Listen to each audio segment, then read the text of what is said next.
These days, Meghan Markle and Prince Harry are in the news a lot, but not at all for good reasons. Both the public and the media have made fun of, criticized, and rolled their eyes at their most recent projects and personal choices. With Meghan's new podcast, Confessions of a Female Founder, the show was meant to share the stories and tips of successful women in business. It turned into a place where Meghan seemed more interested in talking about herself than her guests.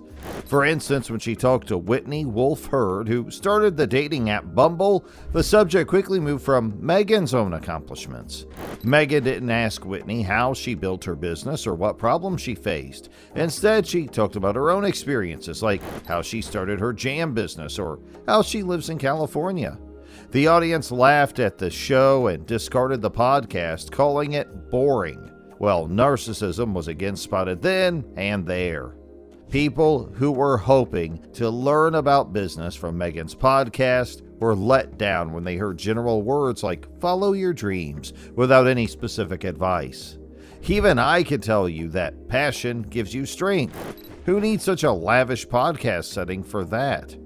The fact that podcast only got to number 6 in the US, 11 in the UK, and 57 in Australia on the charts showed that no one really liked the show. Meghan even failed when she tried to sell her new jam brand, American Riviera Orchard, on the podcast. People made fun of the tiny, expensive jars and said that because it doesn't have much sugar, it's not really jam, but fruit spread. While Meghan's show was a huge flop all over the world, Prince Harry was in London fighting a legal war that many people saw as selfish.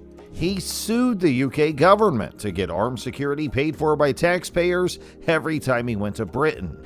Like his mother, Princess Diana, who died in a car accident while being chased by reporters, he said that he and his family are in great danger. But wait. The couple has not been a part of the royal family since 2020, so why do they always demand facilities available for royal family members? In interviews and Harry's book Spare, they spoke out against the royal family many times. Now Harry wants the perks of belonging to a royal family, like free protection, but not the duties. Typical younger son behavior. People were angry, and many pointed out that regular British people pay taxes for police security that's supposed to protect government workers, not private people. People like to believe that Harry asks for everything his brother has, but William is the future king, and high security with him is part of the deal. It was bad for Meghan's show that Harry's court case was going on at the same time. King Charles, Harry's father, left the country for a state visit to Italy while Harry was in court. For many, this was an intentional act that meant the king didn't want to meet Harry. This made things more interesting when it came to the royal family's tense ties. There are rumors that King Charles is sick of Harry's public complaints and failure to own up to the decisions he makes. In his autobiography Spare, Harry said that Charles was mentally distant and William hit him during an argument. Honestly, most of the part of this book looks like an angry kid's diary entry. Harry was never an easy kid to handle, and he hasn't gotten any easier in his adulthood. The bigger problem is that Harry and Meghan keep hurting themselves. They left the royal family to avoid attention from the media and live a normal life, but they stayed in the news through interviews, films, and public fights. People are sick of hearing them blame others, so their projects, like Meghan's show, are failing. They can't even trust their business deals. Spotify broke up Meghan's $20 million podcast deal after she only made 12 episodes, and Netflix is said to be unhappy with their lack of material. Their relationship with the people is also not very stable. Polls in the UK show that most people don't like Harry and Meghan. They think they are spoiled and don't deserve anything good. Well, that's hurtful, but true. Their popularity is also going down in the US. Both of them always have a list of problems all the time while they live in a $14 million home and fly on private jets. Their lack of honesty is now visible to the audience. Harry talks about climate change, but he uses his private planes that use a lot of gas. Meghan talks about giving women power, but she works with companies that are accused of taking advantage of women workers. On the other hand, the royal family is moving on. King Charles is focused on his rule, and Prince William's getting ready to take over as king.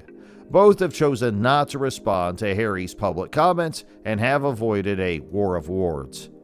Harry is angry about this silence because he wants his family's attention, even if it's bad. Amidst all of this hate, the couple is highly stressed because of money problems. Harry and Meghan's expensive lifestyle includes private jets, fancy homes, and designer clothes. They make money from shaky media deals. A lot of people say that their brand is too connected to royal news, which is a small group of people.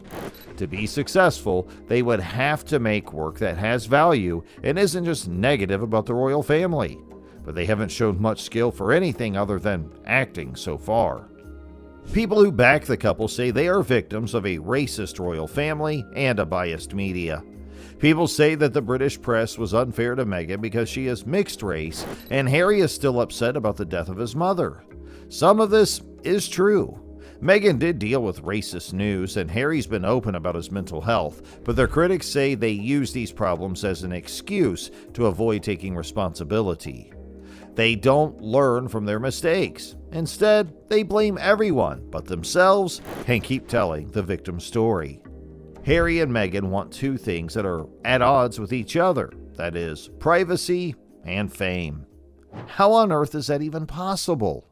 They want to be left alone, but they make money by selling movies about their private lives.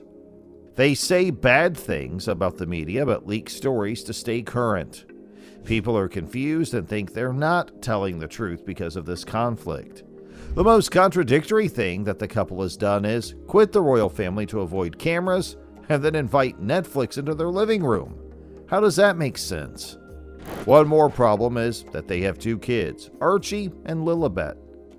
Even though Harry and Meghan say they want to keep their children out of the public eye, they have talked about them in interviews and used their names to push projects many times. Some people say this takes advantage of the kids to get money and pity. People thought it was a marketing stunt that they didn't ask Queen Elizabeth's permission before giving their daughter the name Lilibet, which is a nickname for her. Harry and Meghan's future doesn't look clear. Whatever project they opt for, whichever charity work they go for, everything becomes a scandal. Their ideas aren't working out, they're losing fans, and people don't trust them anymore. They would have to admit their mistakes, do important work, and stop blaming others if they wanted to fix their image. Both Harry and Meghan are stuck in a loop and don't see a way out of it. Maybe they're now enjoying it, maybe not. What do you think? Do share your views with us in the comments section below. And if you enjoyed watching today's video, don't forget to like, share, and subscribe to our channel. And we'll see you soon in another video.